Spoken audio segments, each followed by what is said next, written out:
Hello and welcome to the Garden Hack Summit. Stacey Morphy here, known to many as Brooklyn's backyard farmer and also very proud garden geek.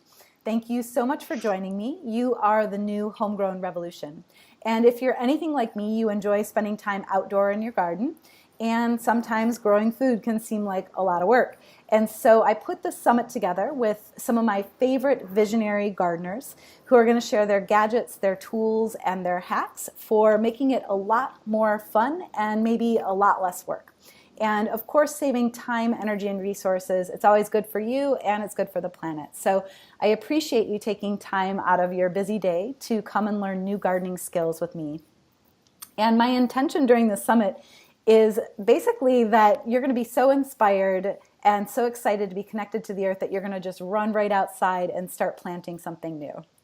And now it's time to introduce my next guest. Her name is Leila Miraskandari. Leila is the founder of Kids Growing City.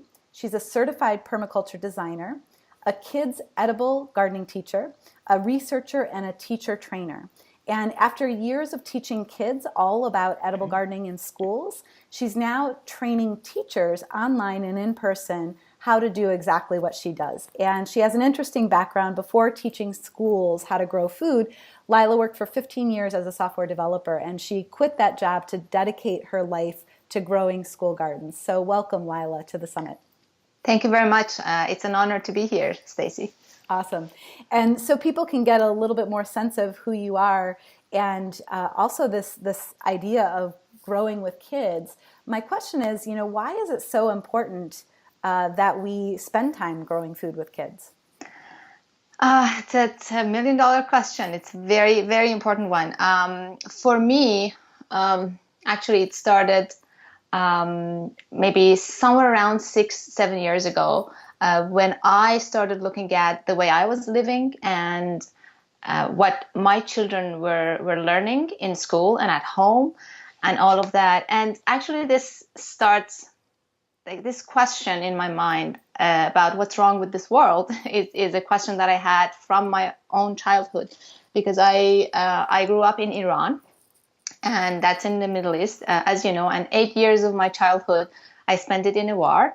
So I've seen pretty nasty things as a child, and I brought up with this idea that resources are scarce and people kill each other over those resources, things like oil and food and everything else that we actually consider to be a resource. So, but at the same time, I grew up in a very rich ancient culture with people like our poets are like, we have really famous poets like Hafez, like Saadi, like Rumi, people who look at the world as from the abundance point of view instead of the scarcity point of view, and really sympathy and empathy is very present in our culture and our poetry and art, essentially. So I kind of grew up with both of these, like seeing the scarcity model of looking at the world, and at the same time the abundant model of looking at the world. I don't know if you know, but one of our poets, Saadi's famous poem is at the United Nations. One of the walls in the United Nations says, human beings are members of a whole in creation of one essence and soul. If one member is afflicted with pain, other members uneasy will remain. If you have no sympathy for human pain, the name of human you cannot retain. So that's the type of culture that I grew up in. And this unity and the fact that everything's related to each other, which permaculture very much is all about, it has been in our poetry as well. Like Rumi says, if you find me not within you, you will never find me. For I have been with you from the beginning of me. So this essence, that this idea that we're all connected and interconnected, and we can feel each other's pain, and if we come together, we can actually change the world, has always been with me from the beginning. But when me and my husband came to Canada in 2001, we came with mostly with the scarcity mindset. This mindset that we have to take care of us because it's a dog-eat-dog world out there, and resources are scarce and we have to fight over it. So we started building our lives here. I went to like what I studied, started working as a software developer. We had a mortgage, like, the regular life that everybody has.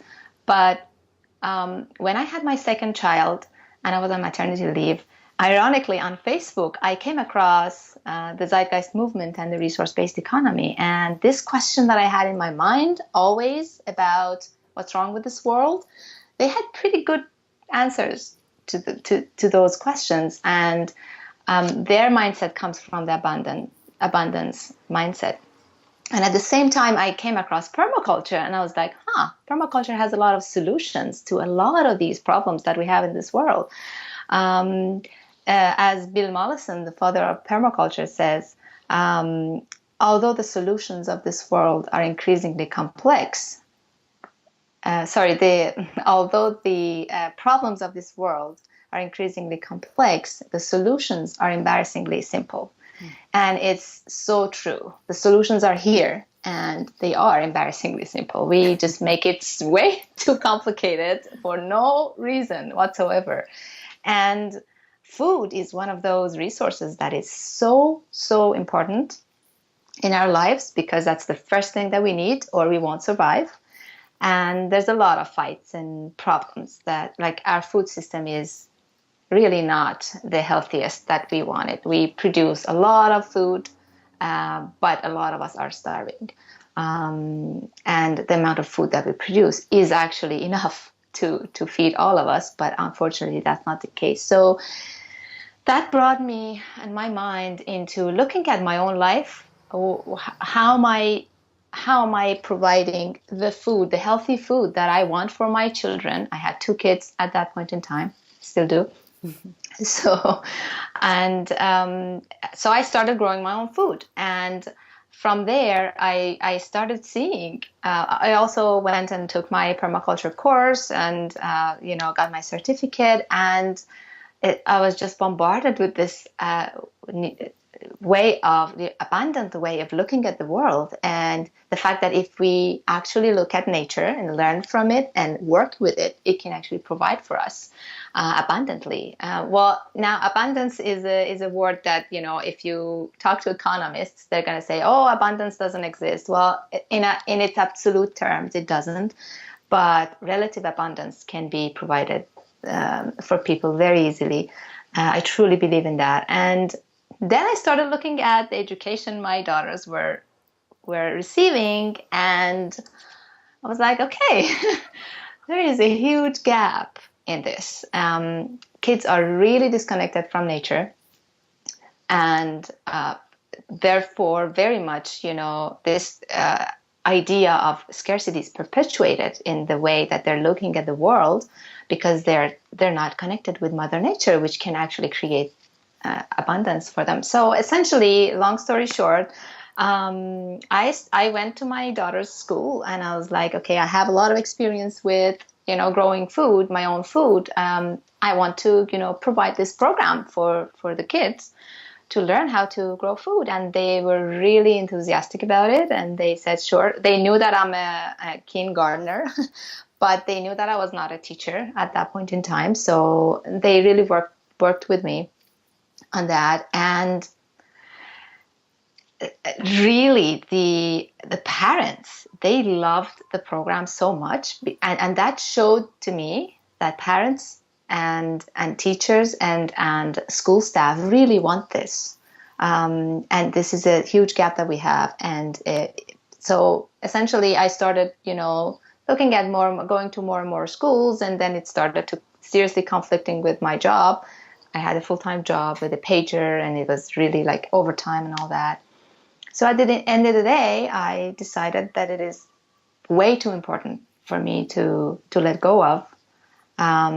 Because although I was, growing my own food in my own backyard, but my kids are not separated from from the whole society. And if they're growing up in a society that looks at everything, especially food, with the scarcity way of, looking at resources, then it's gonna, at the end of the day, my children are affected by it too. So I wanted this, knowledge of growing food for their friends and for their community and for the whole school and for all schools. And essentially that's why I do what I do. Very long story, but I hope that answered the question. I think it's helpful for people to hear where you're coming from. And, this is the Garden Hack Summit, and there's kind of several hack layers going on here. One is that when you're working just yourself with your kids, you might affect a small change in their lives.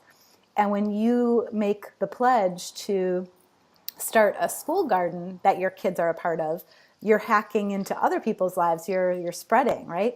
And then the larger hack to that is then, how do I replicate myself so that this can be happening everywhere? And so training teachers to do this, all of a sudden we have the next generation who is connected to Mother Nature, who starts to learn those lessons that, wow, when you plant one plant, you get thousands of seeds that you can then plant again, and Mother Nature works in those abundant ways. So there's a couple hacks going on there, and I know when I was a kid working in my mom's garden, sometimes it felt like a chore, and I was like, am I the slave labor here? And then other times it was a lot of fun. And so we're going to talk about growing food with kids.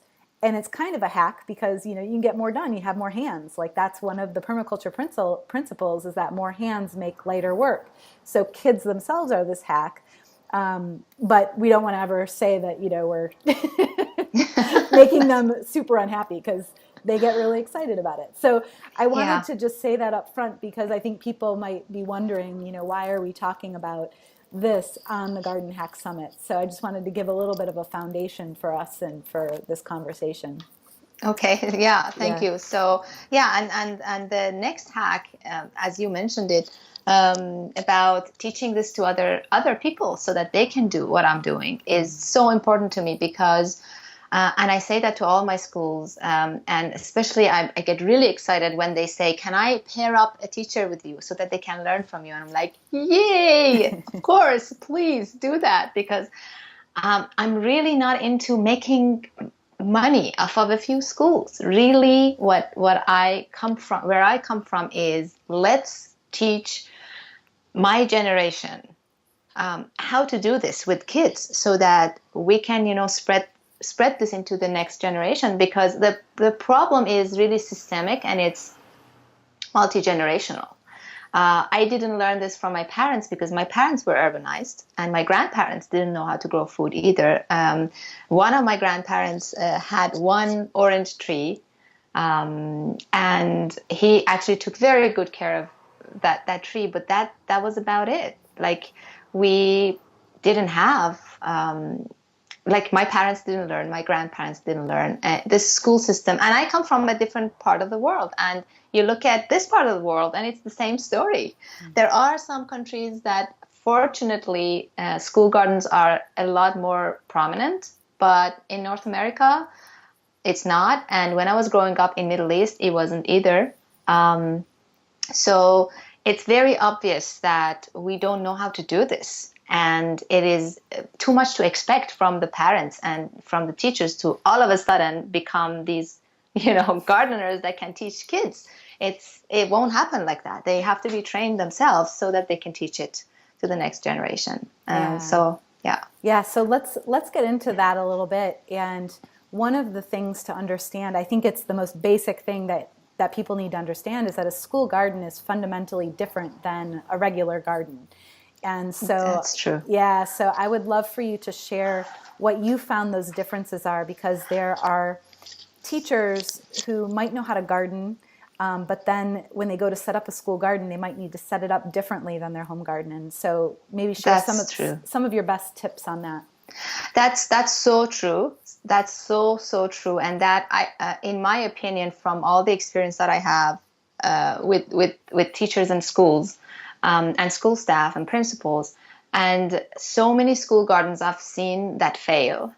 I think the fundamental problem with those school gardens that fail is the assumption that it's just going to be like a home garden. And you might have experience in a home garden, which was actually the problem I had the first time that I started a school garden. I had a home garden which was very successful, and I was thinking to myself, well, how hard could it be? Like, I go and do the same thing in the school. But it is not the same at all. There are so many differences. One most important difference is a school garden. In my opinion, my definition of a school garden, a successful school garden is one that teaches kids how to grow food.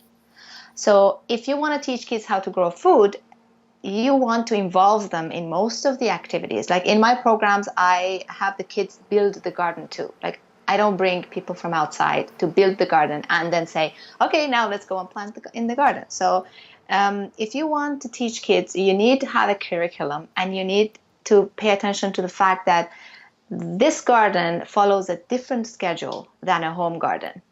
Because in a school, you have a specific schedule.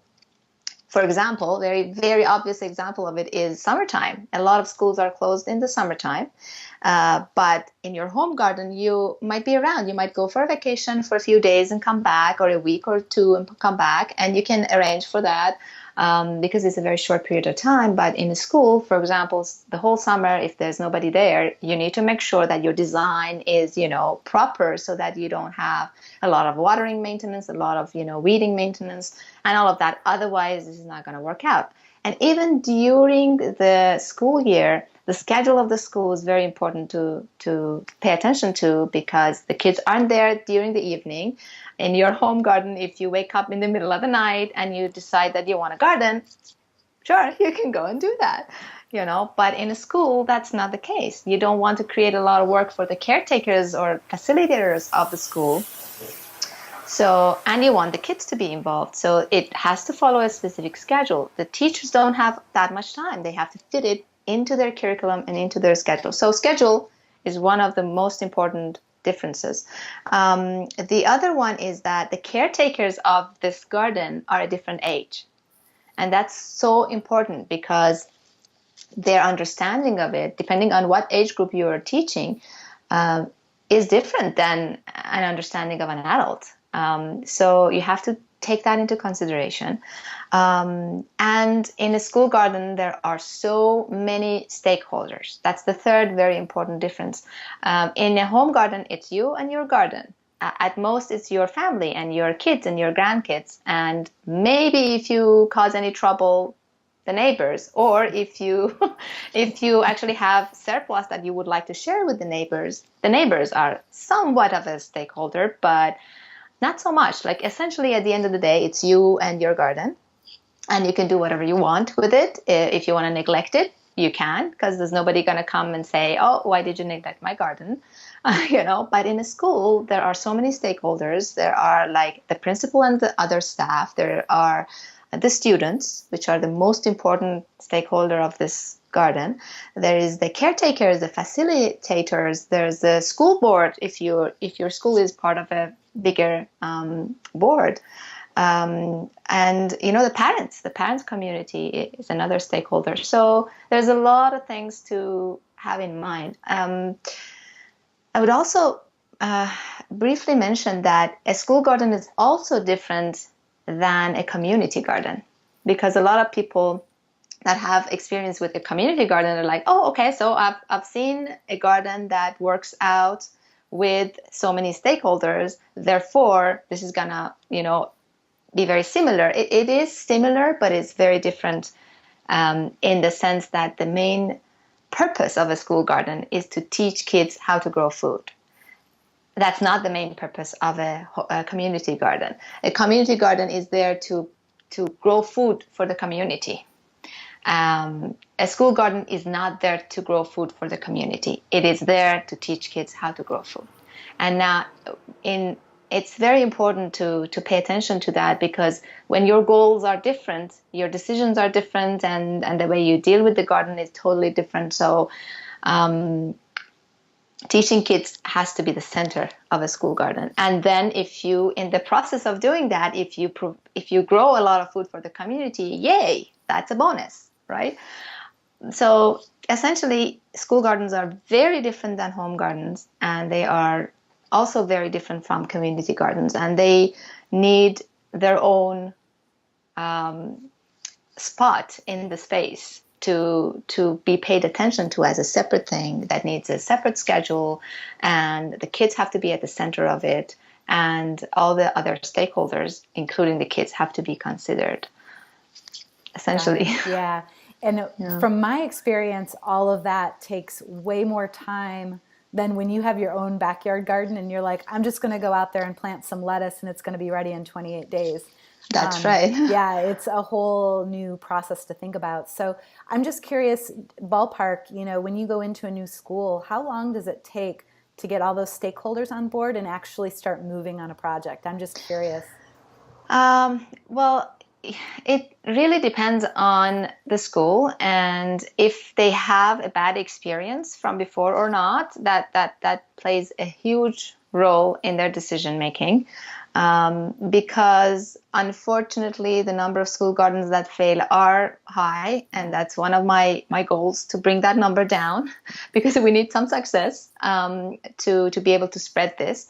So if they are one of those schools that do have that bad experience or negative experience from before, then it's harder to bring them around. So where I usually start is sharing with them my experience from, previous gardens, and I hear them out to see what all those problems, like what were the obstacles that they had in their way, although I can usually guess what they are. And I explain to them how the system that I have built, for lack of a better word, this formula that I have put together can help them to overcome those obstacles and issues and problems. Usually, if the school has never had a school garden before and that negative experience isn't there, usually the principal, for example, the first questions that they have are these three questions: who is going to do it? How are we going to do it? And that's very important, because the who is important to them, because they're like, okay, is that going to create a lot of work for me, for my facilitators, for the caretaker of the school? Are my teachers going to have to spend lots of their time, maintaining this garden? And so that's essentially, and if it is a lot of work for those people, and I know that they don't have that much time, this is going to be a failure. So who is going to actually do it is very important to them. And my answer to that usually is the kids. The kids are going to be doing it. Otherwise, it's not going to be successful. Mm-hmm. And how are you going to do it, again, comes back to the fact that the kids are supposed to do it. And if the kids are supposed to do it, you have to have a program running in the school. Because if you don't have a program, then when and how are you going to bring the kids, to do that? And the planning that goes with the program comes with it. And so the way I do it in schools is like, I have a 10-week, 1 hour per week per class in spring, and 1 hour per week, 10 weeks in fall program that teaches kids exactly those things that they need to learn. And every hour is we have a specific topic, and all the hands-on experience, as much as possible, are related to the topic. For example, we talk about seeds and seeding and germination. We talk about sun. We talk about water, soil, all of these, animals and insects, and beneficial ones and pests. And we talk about trees. So there are many different topics, and every one of these it's a program. So the way I do it, and the way I recommend to schools to do it, is to have a program planned so that you can bring the kids as part of that program to build the garden and to plant in it and to maintain it and to harvest it as part of those 10 hours, and that's it. Other than watering, that has to happen every day, that also needs to be scheduled. Everything else can actually happen in those 10 hours very specifically, so that you don't worry about who's going to do it, and you don't worry about how we're going to do it, because you have a very specific, very well written plan that you can follow, which works very well with schools, because they need to have a plan, and usually they need to know what the program is so that they can actually fit it into their curriculum and say, these are the curriculum connections that I'm making when I'm talking about water, or when I'm talking about soil, or plants. So essentially, those are the concerns that they have. And if you have good answers to those concerns, usually it's easier to bring them around. How long does it take? It really depends on their previous experience, the resources that they have. If they have very excited and enthusiastic teachers or parents, well, it usually gets, that usually happens right away. Yeah, it usually happens right away, especially when I explain to them how well designed this program is, and all those concerns about who's going to do it and how are we going to do it is resolved. As soon as there's a few teachers and parents that are really excited, it happens right away. So it essentially depends on the school. So I know with different kids, I've worked with anything from 6 years old to 18 years old, and they have very different understanding of the natural world. That's right. Also very different skills, like just hand tectonics, different things that they can do. And I'm wondering what age groups that you work with in general, and what are the differences that you find, maybe like list a couple of activities that feel appropriate for different ages. Yes, they are very inappropriate. different. I have worked with kids from toddlers all the way to high school kids. Yes, they are very different. But it's really interesting. What I teach them is the same, but I teach it to them in different levels. So, for example, when we're talking about seeds, when I'm talking to kindergartners, for example, I talk about the fact that seed is a baby plant that's sleeping in a seed box, and how to wake it up, and what's germination and all of that. And we actually plant some seeds together.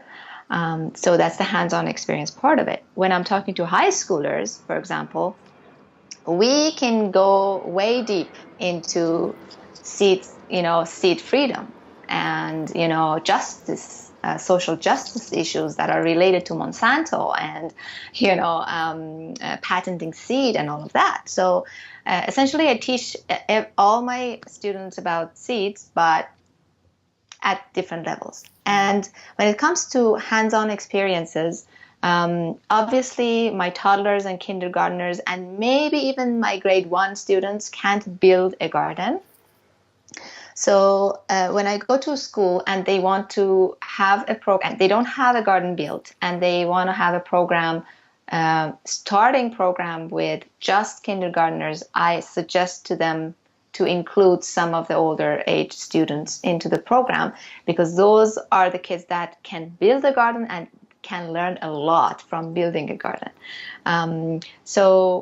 But depending on how big of a garden you want to build, and I always recommend start small.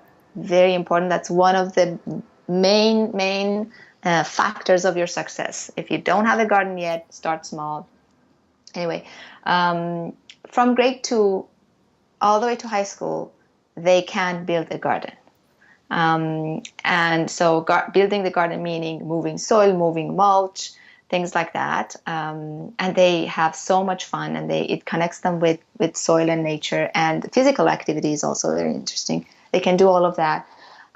So building the garden essentially is the only thing that I don't give to younger age students, because they're just physically not capable of doing it. But everything else, from seeding, from transplanting, from all the way to harvesting and weeding and watering, all ages can do it. Younger children obviously need more help and more supervision.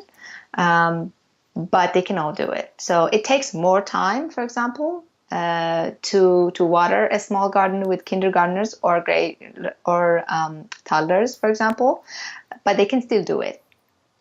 With your high schoolers, you can actually even assign that task to them, and they can just follow it and go and do it and run that, that can actually be a leadership kind of connection with your curriculum, that you give them those tasks and they follow through with it and do it. So essentially everybody can do everything, other than building a garden, which is too much for the little kids.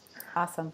And what I've found over the years with working with kids is that, kids hear some of the things you say, maybe not everything, or maybe they're selectively hearing us. And I don't know how many times I have to say to a kid, like, this is where we plant the food and we don't step here, and it looks like the ground. And so for them, it's like, why wouldn't I step there? I'm wondering for you, what do you find are the biggest challenges? So once you get past the administration work and you actually get the program approved and you're working with kids, are there challenges and opportunities? I always feel like that's the same thing, right? Right. Are there challenges and opportunities to working with kids? Yeah, absolutely. Like, generally, other than working with kids, and I'm going to get to that, but running an edible gardening program in a school has a few challenges. One of them is weather and weather conditions, and that relates to kids as well, because they get very uncomfortable pretty quickly, especially if they're younger. And if they're not really motivated to, build the garden, and weather changes on them pretty quickly, it can get challenging. So what I have for that is, usually I have for every hour that I have designed, I have a plan B. So the night before, I check the weather, and then I'm like, okay, it's going to rain tomorrow heavily. So my plan about, going and transplanting the seedlings outside is not going to work out. So therefore, we're going to stay indoors and, for example, build seed bombs. That's a plan B. So always have a plan A and plan B to make sure that the kids are comfortable at all times, because you don't want the gardening to become this, horribly hard work that they have to do, even if it's raining and, snowing and all that. And we get a lot of snow here in Toronto. So, and I've found that people don't learn when they're uncomfortable. They're not learning anything. They don't. And, one child starts nagging about the weather, rightfully, when it's, snowing, and it's contagious, and all the other kids are going to start doing that too. So you have to be very, very flexible, because you're working with Mother Nature and you're working with young kids. So you have to be understanding and flexible at all times, that the plan A that you had might not work out, and you have to always be, ready to switch it to a plan B or a plan C, hopefully not, but so that's one challenge that I have, which is manageable by, planning, very important. Another thing that I see a lot is, ew, this is icky and yucky and scary. Usually I have, especially in younger kids, I have, well, that's not true. Even with my high schoolers, I've seen so many of them so disconnected from nature that when they see a worm, they're like, ew, So, and that's also contagious, by the way. So yes. One of them starts screaming, and somebody else starts passing it around. Right. Somebody who's not afraid of the worm.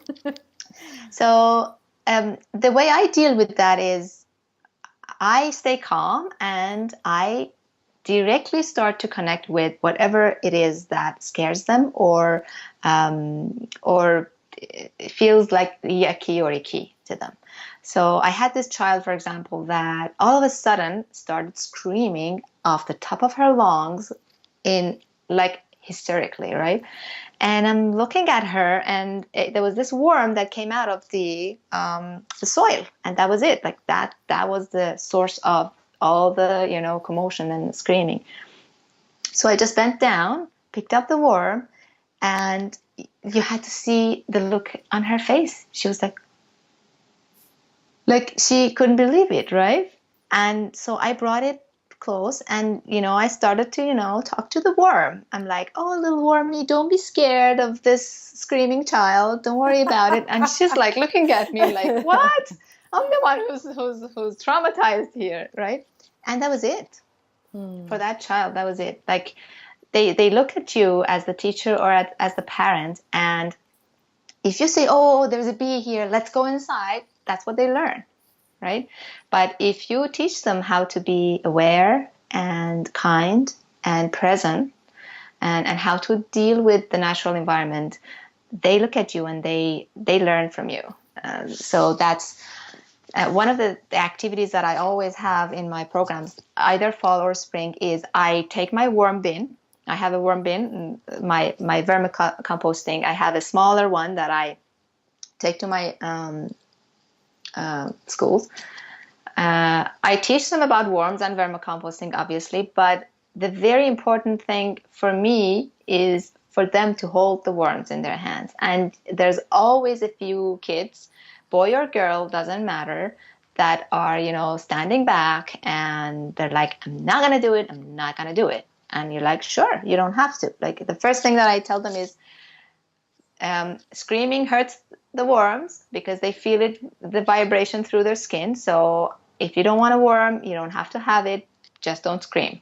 I don't want to hear any screaming.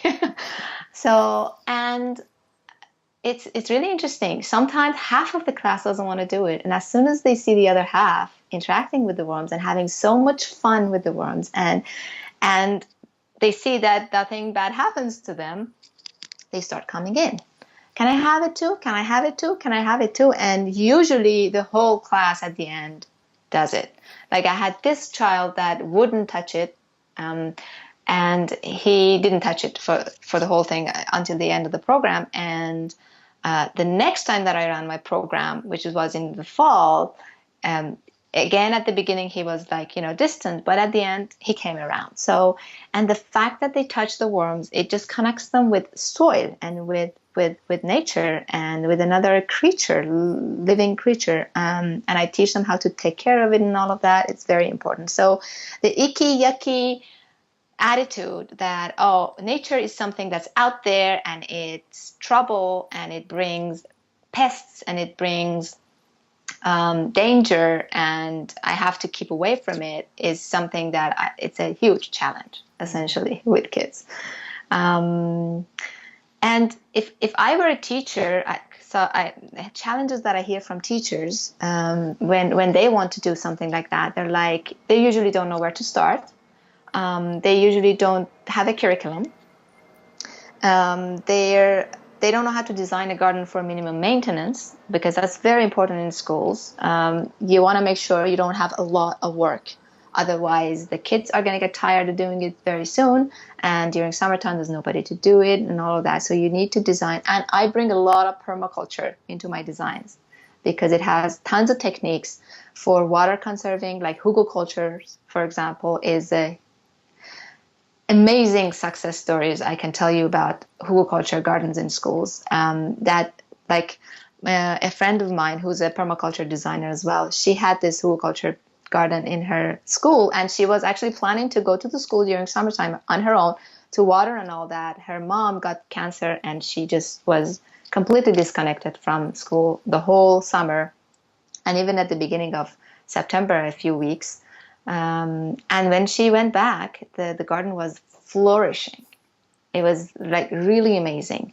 There are really water conserving, soil building techniques in permaculture that can help school gardens big time. Actually, in because I'm getting my master's in environmental studies, and my research project is about school gardens, obviously. So, and I'm looking at how permaculture techniques can eliminate the obstacles in the way of school gardens and school gardening. And I can tell you that I am already seeing really amazing results. When you start working with nature and respecting it and learning from it, it's amazing how it returns to you abundantly. So anyway, that's another challenge that I think usually in schools there's no curriculum, there's no plan for a school garden, and we don't know how to design school gardens for lower maintenance. Can you share, so let's go the opposite direction. So those are some of the challenges that you see people Right. face. Let's go the opposite direction. When kids are really excited, that's how we know it's a really successful garden, right? They're like engaged, they're learning, they want it to be there, which means the school wants it to be there. So what are Right. some of the things that you do with kids that they're just so excited they want to do more of it? There are, like, it depends on what age they are, obviously. For example, my high schoolers they get really excited if you show them something gadgety. Like, for example, if you show them how to build a sub-irrigated seeding kit, or if you show them how to install grow lights, like they go crazy and they go and tell everybody and they bring them along, and they get really excited that way. They also get very excited about having responsibilities that shows that they're a good leader, and they really like a lot of them, majority of them. They really like being responsible of, for example, a part of the garden bed, to take it from the beginning to the end. And all ages of my students in all ages, they love harvesting. Like, harvesting is one of the really exciting parts of my programs, and that's why I really try to at least grow a few of the short maturing. This is keeps falling off. Sorry about that. It's okay. Short maturing, easy to grow. So it's really important to start with easy to grow, especially if you're a new gardener in schools. And things like radishes, lettuce, spinach, mustard greens. These are things that actually grow really fast. Like, radish can be ready in 2 months, completely ready, and you can have really big, huge, red, bright, beautiful radishes. And kids get really excited, especially younger kids get really excited. If you have carrots, for example, and in your spring program you plant carrots and you come back in fall and you harvest those carrots, I mean, seeing their eyes, like their jaw drops and their eyes, like, the lights shine through their eyes when they pull it out and they see the actual orange carrot coming out of the soil, because they haven't seen it. They thought carrots grow in the shelves of the grocery store. So, and it's harvesting gets everybody, all ages, really excited. That's one thing. So I would really recommend that teachers and parents grow things that are easy to grow and they're fast maturing. There are other things that I do. For example, my elementary students get really excited about making their own pots. For example, we make pots with there's this origami paper pots that we make. Essentially, it's a box, and then we put soil in it and we plant in it. And they either, depending on the space in the school, they either keep it in the school and take care of it, or take it home and take care of it. And I usually put things that are really fast growing in there, and very easy to grow. Things like lentils, for example. They grow like this tall in 1 week. And those are actually sprouts that you can actually put in your salad and eat. So they get really excited about making the pots, growing it, and then when they take it home, it connects them with their family as well. So the family starts asking questions about this. They come to school, so that's one way of bringing community engagement to your program, to send things home that grow successfully. And they're really excited about that. And next time they're like, oh, can we make one of those again? So things like this, again, different ages are different. Different things gets them excited.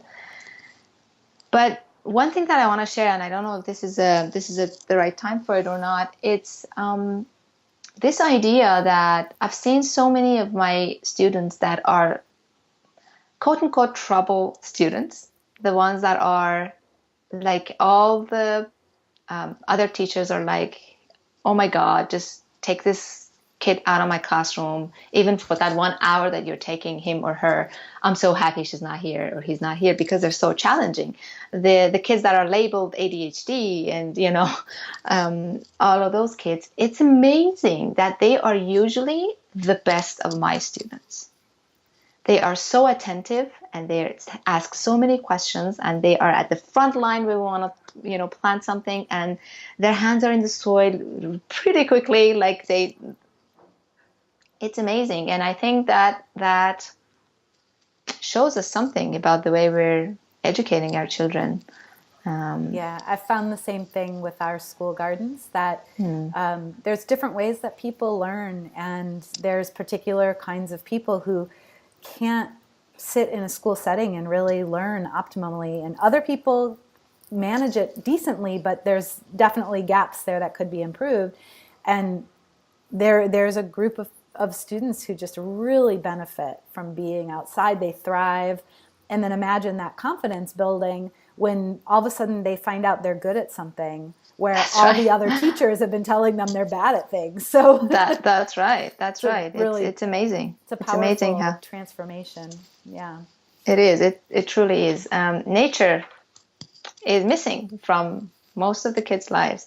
I was reading this article about short-sightedness, which is a physical, you know, disability, for lack of a better word, that is actually becoming an epidemic. Wow. in our children.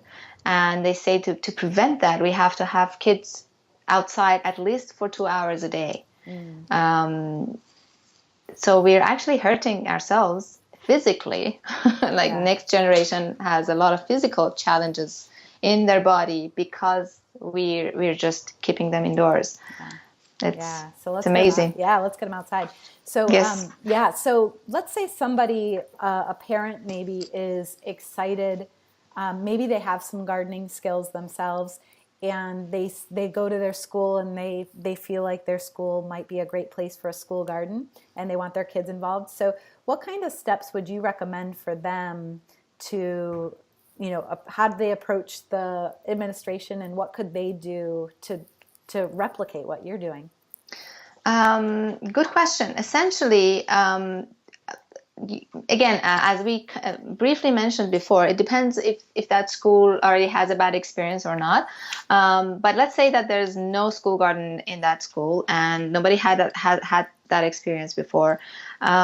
Usually, from what I've seen over the years, the first questions that parent is going to get is, you know, by the principal or whoever they're approaching, is who's going to do this? How are we going to do it?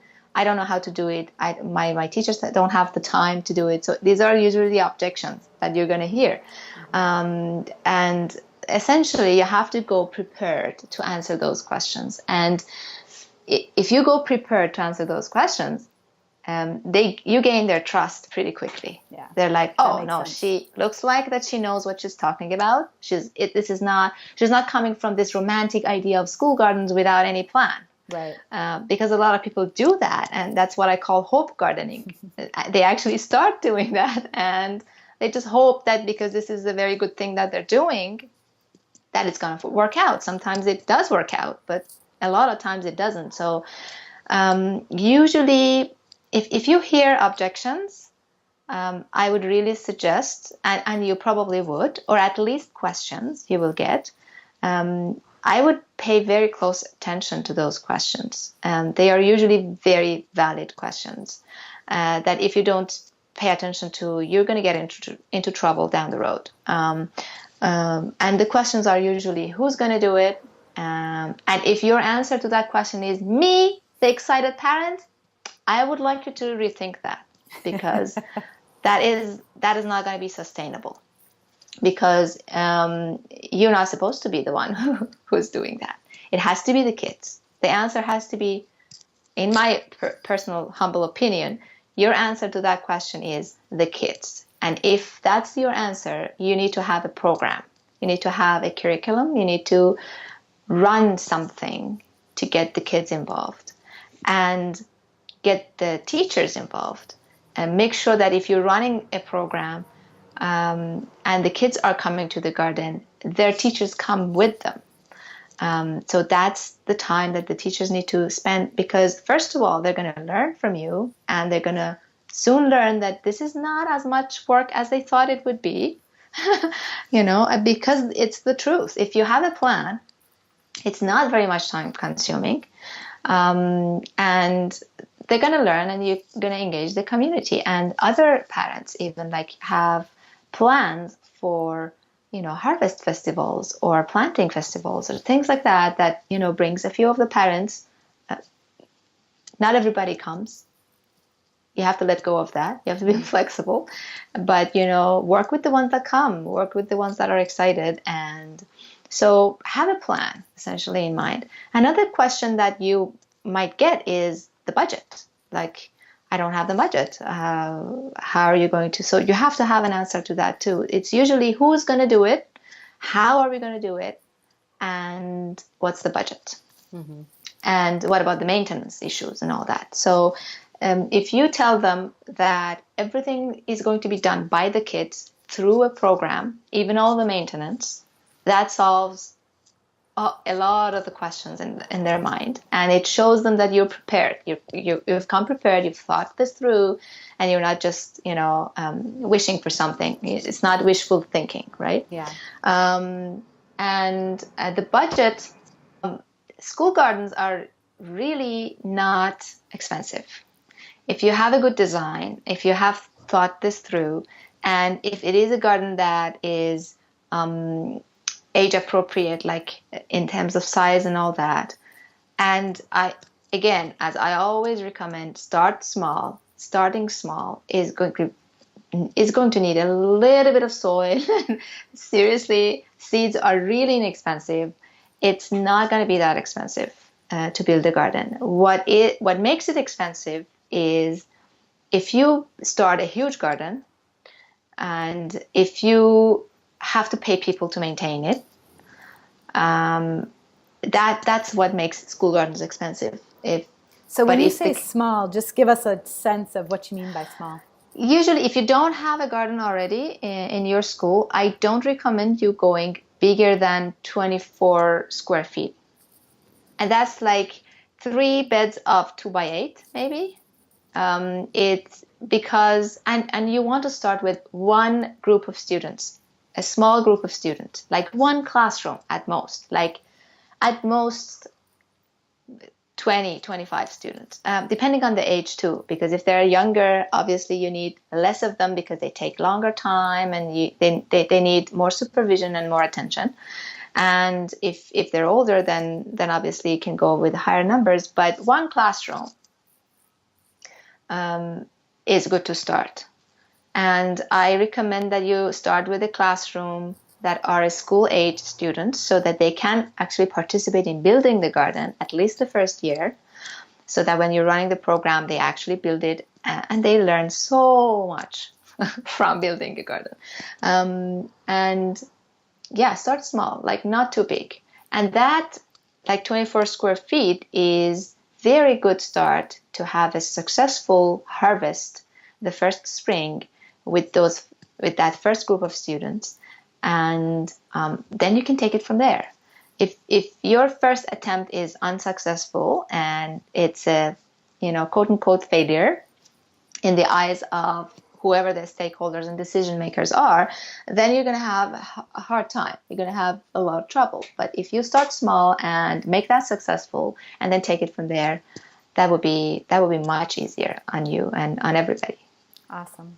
Well, I know from watching some of your videos online that, you know, you're just a wealth of knowledge of how to make these real, how to make them successful, and how to work with the schools, and how to create interesting curriculum so that it's easy to you know, like you said, you mentioned the word formula. It's like, here it is, you know, laying it out. So I would love for people to learn more about what you do and where they can find that. So can you share how would people connect to you? How do they learn more? Sure. It's if they go to my website, it's kidsgrowingcity.ca. And we'll post that below this video. That'd be awesome. If they can join my email list, if you subscribe to my email list, I have tons of free material that I send to my subscribers about growing food with kids in schools, and even sometimes a little bit at home. Awesome. I share a lot of that with my subscribers. That can get you started. I have put together this free video series about, you know, how to solve those three very main important obstacles of school gardening, which is time, money, and summer maintenance, using the formula. So I explain exactly how to use the formula. The formula is called DCP, School Gardening Formula. It's D stands for design, C is for curriculum, and P is for planning. I really believe that these three are the three important aspects of a successful school garden. Missing every one of these will create tons of problems. You have to have a good curriculum. You have to have a good design, which is lowering your maintenance, and you have to have a plan to, you know, build that and run your program, and all of that. So in those videos, I explain how to do that, at least three of the obstacles, how to resolve that. And if people want to learn more, I have built this online course for teachers, that in which I walk them exactly through everything that they need to know to build a school garden that's successful. And it's specifically designed for teachers, because we have our own jobs. Like, teachers are teachers, and they have their own curriculum that they have to follow and do their own job that they're supposed to do. And we don't want to become farmers or master gardeners in order to be able to run a school garden. So this is not a gardening course. It's a school edible gardening course, which is specifically designed for teachers. It gives them exactly what they need to know and nothing more than that. Awesome. To get them started. Yeah, I hear so many teachers wanting something like this, and so I'm hoping that people will hear what you're up to. And the larger hack here again is, like, if to get more people in. Yeah, if we can train right. a whole bunch of teachers, then kids are excited about the natural world, and then they're going to go on to grow their own food. So we're really just, you know, whetting the appetite of the future generation really here. So that's right. Yeah, so thank you so much, and thank you for sharing all your wisdom with us today. And I think we've probably inspired people to go out there and start some school gardens. So thank you. I hope so. Thank you so much for having me. It's an honor. I'm a long-time fan, as you know. I've been following you for a very long time, and I really appreciate the work that you're doing. I think it's awesome. Thanks so much. And, thank you. Yeah. And for everybody out there listening, you know, we wouldn't be here if it weren't for you. So thank you so much for joining us and spending time with us today. You are the new homegrown revolution, and we are planting local sustainable food for a healthy planet.